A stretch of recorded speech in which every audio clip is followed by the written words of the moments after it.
Здание, которое построила шведская компания. Центральный офис IKEA, который находится в здании, которое построила шведская компания.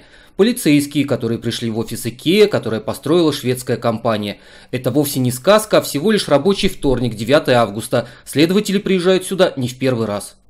Это уже второй обыск в российской IKEA за последние полгода. В прошлый раз правоохранительные органы нанесли визит в головной офис компании в апреле.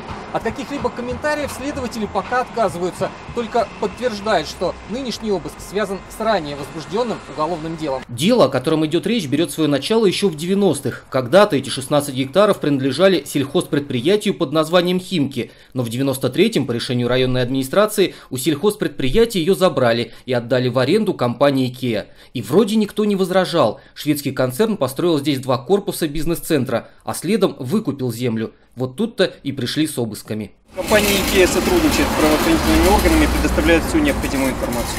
И все магазины IKEA и торговые центры Мега в России работают в обычном режиме.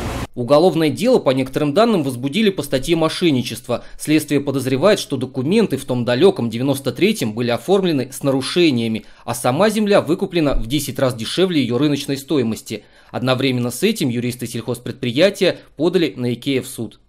Этот судебный спор длился несколько лет. Представители сельхозпредприятия требовали снести 2 15-этажных корпуса бизнес-парка «Химки». Оба принадлежат шведской компании. В июне этого года Верховный суд, казалось, поставил точку в деле. Сноса не будет. Но у следователей, видимо, остались вопросы. Суд суду рознь. На этот раз Московский областной суд вынес решение арестовать гектары под бизнес-центром, принадлежащим шведской компании. Совпадение, но это случилось всего через несколько часов после обыска. О конфискации пока речи не идет, но совершать юридических сделок с землей больше нельзя. Пока до 31 августа.